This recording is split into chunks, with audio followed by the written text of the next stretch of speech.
amaliyot bo'lgan, ya'ni Hindistonga borganlar, boji lift amaliyoti o'tkazilgan. Undan keyin ikkinchi amaliyot qorinda abdominoplastika amaliyoti o'tkazilgan, lekin shuncha operatsiyalardan keyin ham qomatlarni to'liq korreksiyasi natijasi olinmagan. Люди будут в восторге.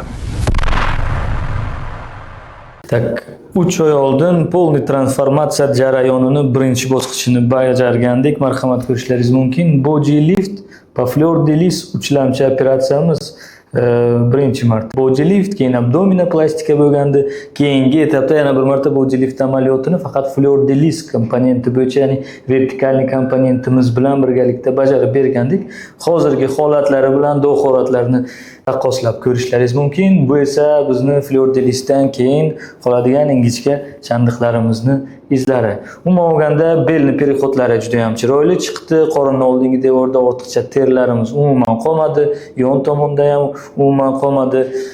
Dumba qismimiz ko'tarildi. Natijani do-posli sravnit qilishlaringiz mumkin. Biz esa keyingi bosqichlarga tayyorgarlikni boshlaganmiz.